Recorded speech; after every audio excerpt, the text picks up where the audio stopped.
नमस्कार मित्रों, अनंत कथा सागर चैनल में मैं डॉक्टर आदित्य पाराशरी आपका फिर स्वागत करता हूं।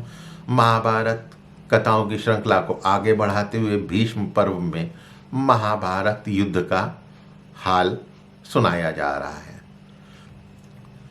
तो तीसरे दिन भीष्म पितामह ने गरुड़ व्यूह की रचना करी थी और स्वयं गरुड़ के चोंच के भाग में खड़े हुए द्रोण तथा कृतवर्मा जो है नेत्र स्थान में खड़े हुए, उसे देखकर अर्जुन ने अर्धचंद्राकार व्यूह की रचना करी। धृष्टद्युम्न, शिखंडी तथा पांचाल और प्रभद्रकर्ण जो है मध्य भाग में थे। युधिष्ठिर के साथ दाएं हाथ पर भीमसेन थे तथा बाएं हाथ पर अर्जुन स्वयं खड़े हुए थे। उसके बाद एक दूसरे पर प्रहार करते हुए युद्ध प्रारंभ हो गया। अर्जुन ने कौरवों के रथियों पर प्रहार करना आरंभ कर दिया, लेकिन व्यूह भेद नहीं पाए, न ही पांडवों के व्यूह को कौरव भेद पाए। भीष्म, द्रोण, जयद्रथ, पुरुमित्र, जय, भोज, शल्य और शकुनी बार बार पांडवों के व्यूह को भंग करने की कोशिश करने लगे और उत्तर में भीम, घटोत्कच, सात्विकी, चेकितान तथा पांडवों के पांचों पुत्र जो है कौरवों को खदेड़ने लगे। फिर दुर्योधन घटोत्कच के साथ युद्ध करने वहां पर आया। समस्त पांडव भीष्म और द्रोण से भिड़ने के लिए आगे बढ़े। अर्जुन सब तरफ खड़े रथियों पर आक्रमण करने लगे। अभिमन्यु तथा सात्विकी उन्होंने शकुनी पर आक्रमण किया। हजारों रथियों ने एक साथ तरह तरह के शस्त्रों से अर्जुन पर वार किया, लेकिन अर्जुन ने बाणों द्वारा जो है सबको रोक दिया। सात्विकी और अभिमन्यु ये सुबल पुत्रों पर आक्रमण कर रहे थे। सुबल पुत्रों ने सात्विकी के रथ को काट दिया तो सात्विकी अभिमन्यु के रथ पर सवार हो गए। शकुनी की सेना का संहार करने लगे। भीष्म और द्रोण ने युधिष्ठिर की सेना का संहार करना प्रारंभ कर दिया। तब युधिष्ठिर तथा नकुल ने सहदेव भी साथ में थे, उन्होंने द्रोणाचार्य की सेना पर धावा बोला। दूसरी ओर भीम और घटोत्कच ने दुर्योधन की सेना को खदेड़ना शुरू कर दिया। भीम ने एक बाण मारकर दुर्योधन की छाती छेद डाली। दुर्योधन रथ में बेहोश हो गया। तब उसका सारथी उसे रणभूमि से बाहर ले गया। फिर तो सेना में भगदड़ मच गई। भीम भागती सेना को खदेड़ने लगे। उधर धृष्टद्युम्न और युधिष्ठिर जो है वो कौरवों की सेना का संहार कर रहे थे। भीष्म तथा द्रोण कुछ कर नहीं पा रहे थे। सात्विकी और अभिमन्यु भी शकुनी की सेना का विनाश कर रहे थे। भागती सेना को द्रोण तथा भीष्म जो है क्रोध पूर्वक रोकने की कोशिश तो कर रहे थे, लेकिन रोक नहीं पा रहे थे। दुर्योधन की बेहोशी कुछ देर में दूर हो गई तो वह दोबारा से युद्ध भूमि में आ गया और अपनी सेना को वापस लौटाया। तब दुर्योधन भीष्म से बोला, आपके तथा द्रोण और कृपाचार्य के रहते हुए मेरी सेना भाग रही है। मैं ये नहीं मान सकता कि पांडव आप लोगों से अधिक बलवान हैं। निश्चय ही आप पांडवों पर आप कृपा कर रहे हैं, तभी तो मेरी सेना मारी जा रही है और आप चुपचाप देख रहे हैं। यदि आपको पांडवों पर दया ही करनी थी तो मुझे पहले ही बता देते। मैं पांडु पुत्रों सात्विकी तथा धृतराष्ट्र से भी युद्ध नहीं करूंगा। ऐसे में तो मैं कर्ण के साथ उचित निर्णय ले लेता। यदि युद्ध में आप लोग मेरा परित्याग नहीं करना चाहते तो युद्ध कीजिए। तब भीष्म बोले, राजन, मैंने पहले भी तुम्हें कितनी बार बताया है कि युद्ध में पांडवों को इंद्र आदि देवता भी नहीं जीत सकते हैं। तो भी मुझ बूढ़े से जो किया जा सकता है मैं कर रहा हूं और मैं पांडवों को आगे बढ़ने से रोक दूंगा। धृतराष्ट्र पूछते हैं संजय से कि भीष्म ने क्या किया फिर?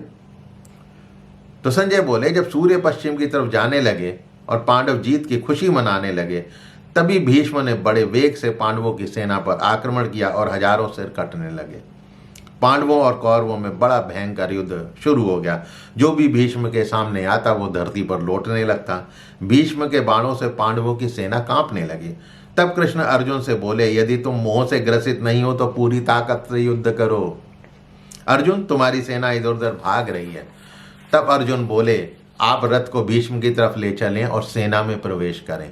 मैं भीष्म को रथ से गिरा दूंगा। कृष्ण अर्जुन को भीष्म के सामने ले गए। भीष्म प्रबल रूप से बाणों की वर्षा कर रहे थे।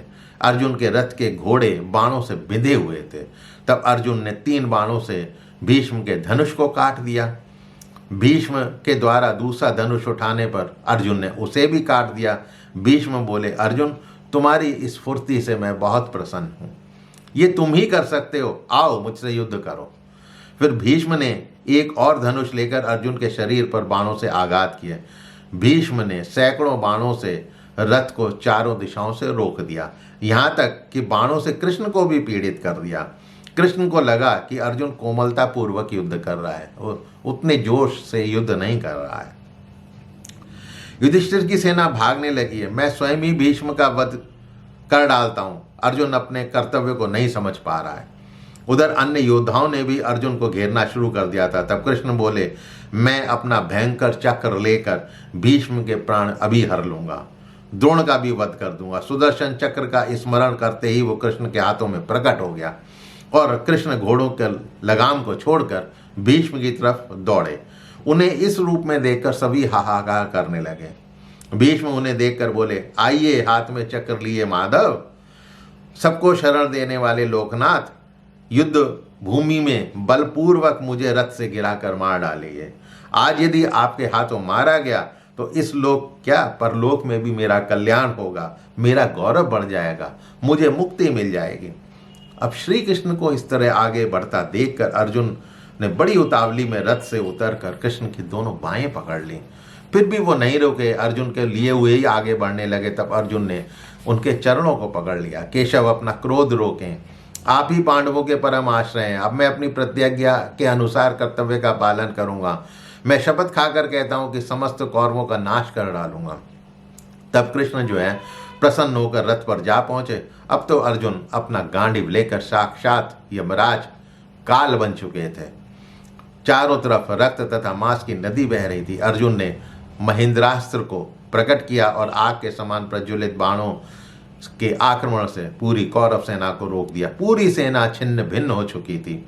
तब आघात से क्षत विक्षत भीष्म ने सूर्य को किरणों को देखते हुए, सूर्य को छिपते हुए देखते हुए सेना को युद्ध भूमि से पीछे हटा लिया।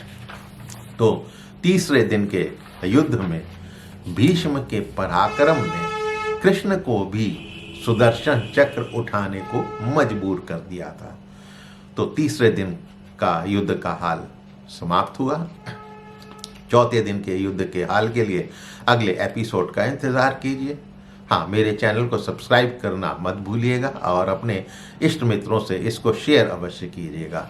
मिलता हूँ अगले एपिसोड में चौथे दिन के युद्ध के हाल के लिए। तब तक के लिए आज्ञा चाहता हूँ। नमस्कार।